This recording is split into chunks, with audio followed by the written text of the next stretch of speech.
Hello everyone! I've been holding off on doing the complete story of Dragonflight to keep an eye on any changes or any of the updates, but I think the expansion is just about done, and we're building up towards the war within and beyond.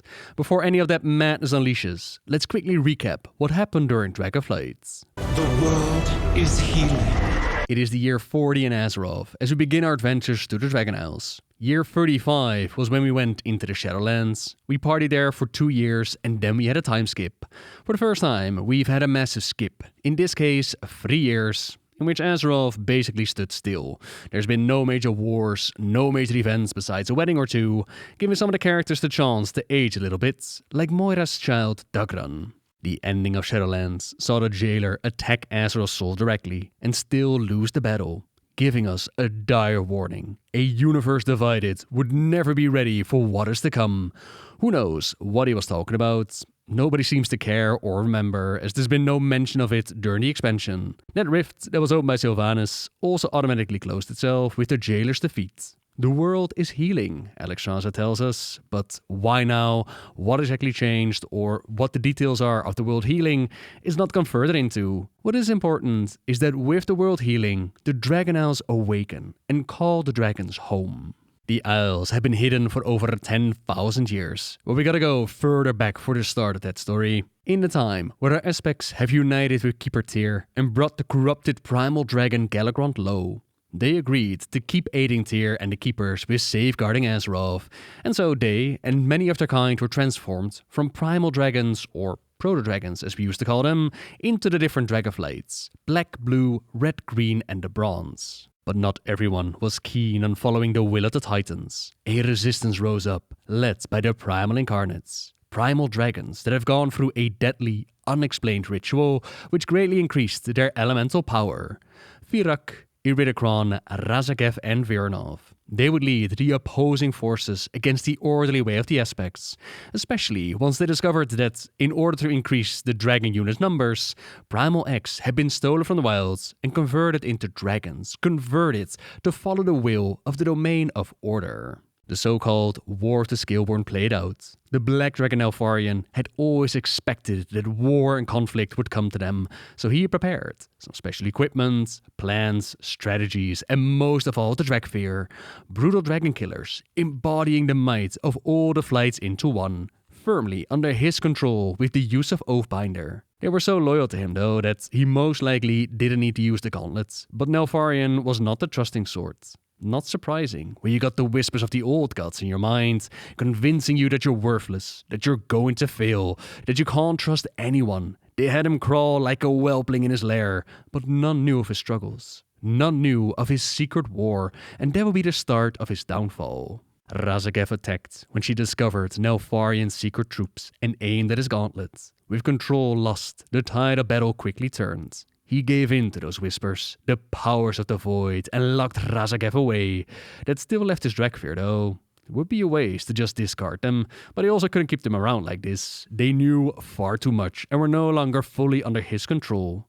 Deciding to trust his close friend Malygos, the blue dragon aspect, the Dragfear were locked away as well, within magical stasis. The War of the Scaleborn would still be won by the dragon aspects. The remaining primal incarnates were locked away in a specially crafted vault, the Vault of the Incarnates. Iridikron was such a schemer and powerhouse though that Neltharion, in order to overpower him, had once again dipped into the powers of the void.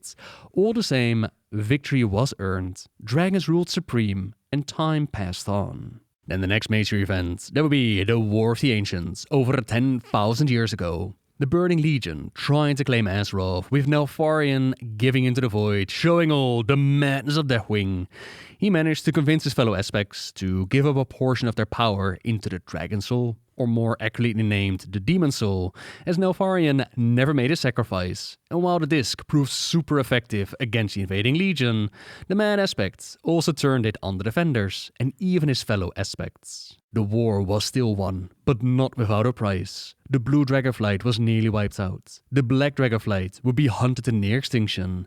The land itself sundered apart, and the Dragon Isles were hidden away. The world has been sundered. It cries out in pain. We must go to its aid. we entrust our ancestral home to you, the Watchers.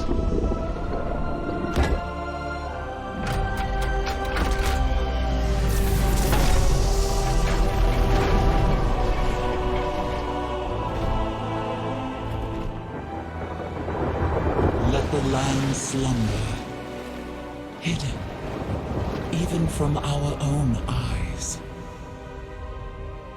You will feel our return in the waking of the land. Then, you must light the beacon of Tearhold, lest the path home be lost to us forever. Their broodlands, their home, hidden away even from their own eyes. And the healing of the lands was gonna take a little bit longer than expected.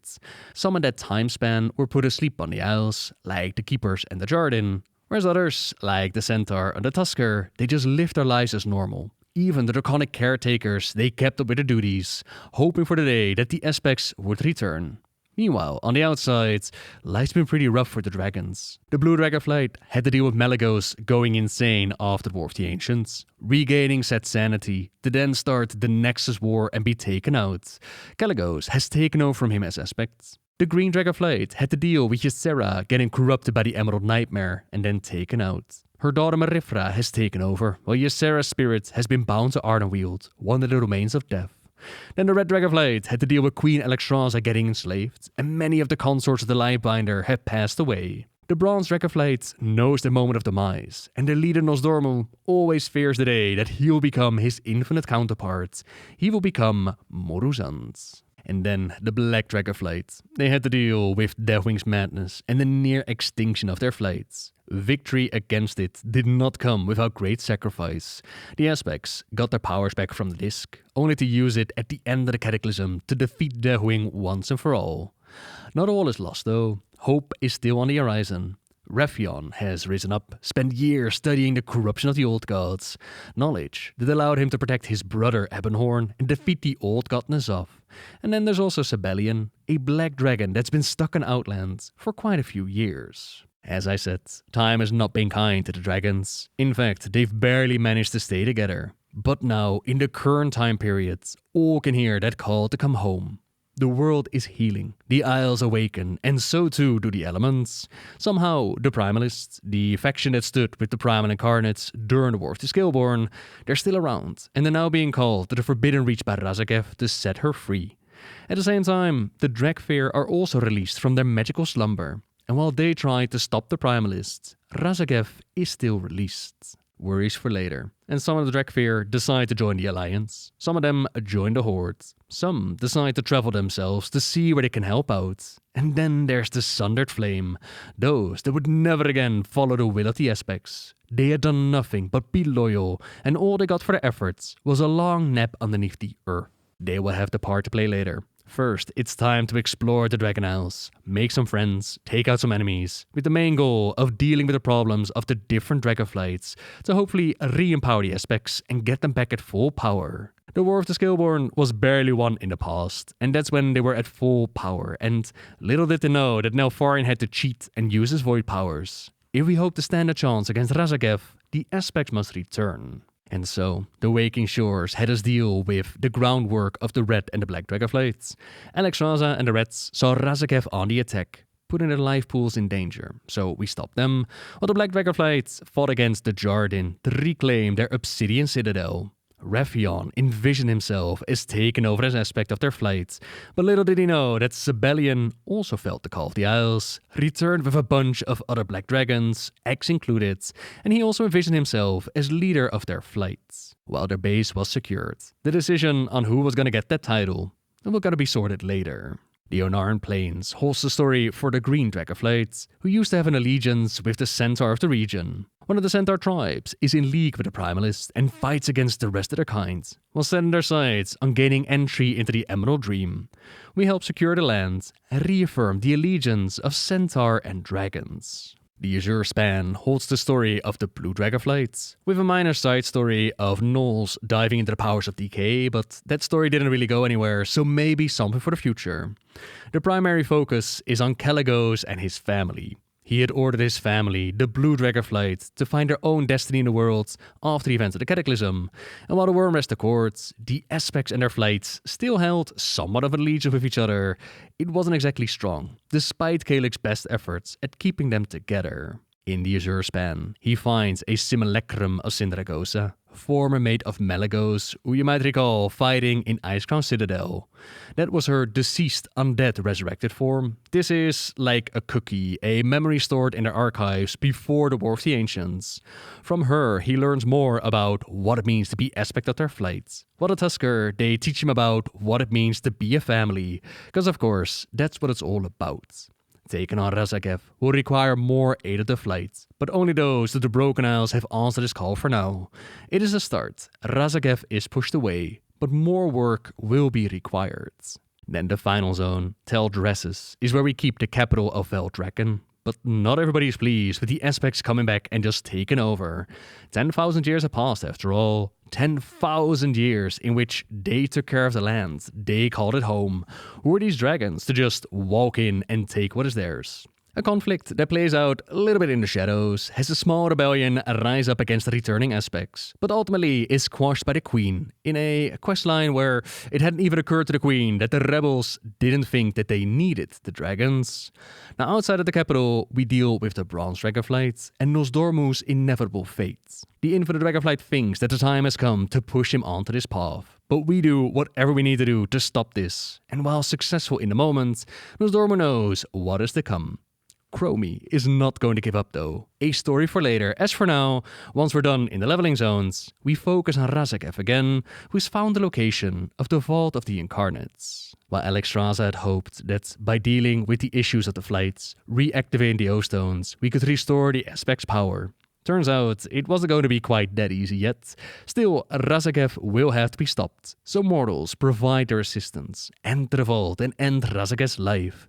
Not before she completes her quest of liberating the other incarnates. Now we got 3 of them to deal with: Virak, Viranov and Iridikron. Setting their sights on the Forbidden Reach, the place where Raszageth was released and the Dragfear woke up.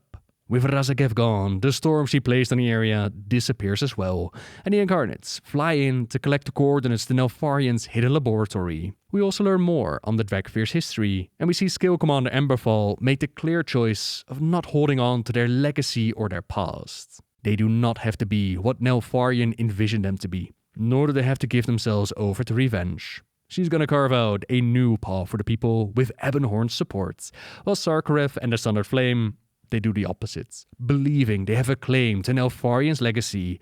So when the Incarnates open the way down below, they quickly followed Virak, who is set on the task of getting more power, getting his claws on Shadow Flame, flames infused with the powers of Shadow.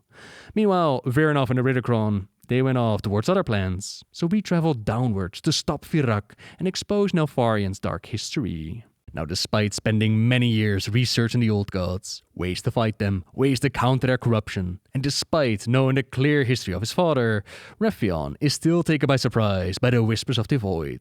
He is also incredibly ambitious when it comes to claiming the title of New Aspect of Earth, same as Abelian, both for different reasons and with different motivations. Meanwhile, Ebonhorn wants none of that, keeps a cool head and grows close to the Emberfall, who was trying to deal with the Sundered Flame, trying to make them see that times had changed and their place in the world was not set in stone. Some listened, but their leader Sarkareth went all the way, giving himself completely to that legacy, showing Rephion as Abelian what kind of fools they've been, showing them that Ebonhorn was in fact the right choice, that he should become the new aspect, whereas the remaining Sundered Flame Dragfear rejoined Skill Commander Emberfall. In the same time, the Blues also dealt with their problems in honestly one of the best quest lines they've ever done, which remembers the past, deals with the present, and builds up to the future. With the Isles open to them again, they want to put the spirits of Malygos and Sindragosa to rest. But turns out that peace is not so easily afforded to these tortured spirits. Now, after clearing up the schedules of the other Blues that have not yet answered the Aspect's call, we truly put Malygos and Sindragosa to rest, as well as say farewell to one of the oldest dragons out there, not lost in war or in battle, but simply passing on to the old age. Xenagos is given his final farewell, while the Blue Dragonflight's family is closer than ever. Oh yeah, and Virak, he got a power upgrade by consuming that Shadow Flame, killed a bunch of Niffen, and rallied the slumbering Jarden elders to his side. He would spend a bit of time upstairs pretending that he was Deathwing, burning down territories and causing a whole bunch of devastation. Next, we turn our attention to the Bronze Dragonflight, the disc with the coordinates to Abydos, the Dark Heart it's called. It can also be used to suck out and store the essence of Galakrond, which Iridikron, who is in league with Zolotov and the Infinite Dragonflight, really wants to do. The Infinites, in turn, really want Nosdormu to become the leader Murozond, and so they work together on getting this done. Chromie took on a corrupted counterpart Morchi in a desperate attempt at stopping both Iridikron and Murozond. Unfortunately, both options at the same time was not going to be available. Stopping one meant a success for the other, leaving her with no choice but to let Iridikron go. Tell me, little one, have you ever questioned why the Titans preserve this timeline? Go off into the next expansion. But at least Nosdormu has been saved, is even able to see things more from the Infinites' point of view, allowing them to grow a bit closer, work together on one of our side quests. You see, Keeper Tyr, the same keeper who had recruited the Dragon Aspects, told them to force order upon unborn children. He's left behind protocols to bring himself back. We get him a body. We reforge the Tyr's Guard. We cruise the timelines to get his memories back. All of that did bring the Keeper back, but not much else beyond that in the story. There's no reckoning for starting the War of the Skillborn, nor any questions about his experiments on primal dragons or his involvement with the corruption of Galakrond. He's just kind of been sitting there, gazing upon this new world. Now beyond here, there have been a couple of other side quests, like learning more about the Tusker, or one that's more intricate, one that deals with the World Tree Saga. This is heavily intertwined in the Night Elf Green Dragonflight story. In a nutshell, the Night Elves form a world tree. It was burned to the ground. Tronde traveled into the Shadowlands to claim vengeance, but went for renewal instead. A seed was given, infused with the souls of the burned Night Elves. A seed that was then planted within the Emerald Dream.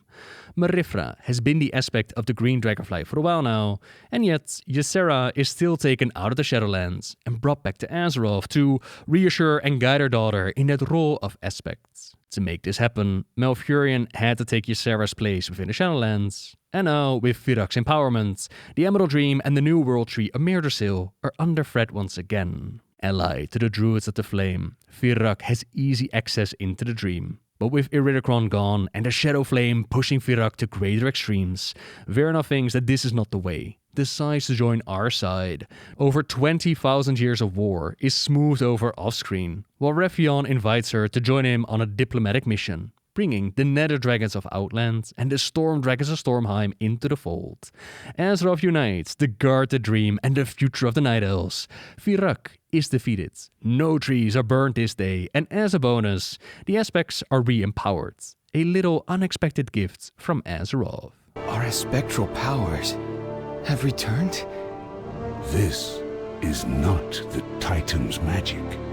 This is of our world, yet unlike anything I have known. Mirdasil has left the Dream, and while the aspects once gave their blessing to the world trees, this time Azeroth blessed us. I felt her presence. It was beautiful. now I understand. I thought to survive, we needed to reclaim our aspectral powers. But they were never ours to take. It was about coming together as a family. And so we did. Perhaps as we were always meant to. All of us. When the Titans granted us power, it divided dragonkind. But in uniting for a cause greater than ourselves, Azeroth's Gift has made us, at last, truly whole. We will use these lessons, old and new, to protect our world as her aspects. The new world tree of Mirdasil has crossed over from the dream into the physical world. Ysera returns to the Shadowlands, and so Malfurion gets to come back, passing on a torch of leadership to their daughter Chandris. Again, Greymane does the same after retaking Gilneas, giving his daughter Tess the keys to the kingdom. The ending of Dragonflight sees the dragons united stronger than they have in millennia. All the flights have aspects again. Aspects not just in title, but empowered as well. Even Viranov is now an aspect, ready for whatever is to come in the future of Azeroth. A future which has Iridikron still out there, working together with Zalotov into the World Soul Saga. He says that the Titans have infected our world, and he will see them extinguished. Time is going to tell what that story is going to be, which we'll of course cover on the channel. But for now, thank you very much for watching, everyone. Subscribe if you like my videos, ring the bell to be notified of future uploads. And until next time, see ya!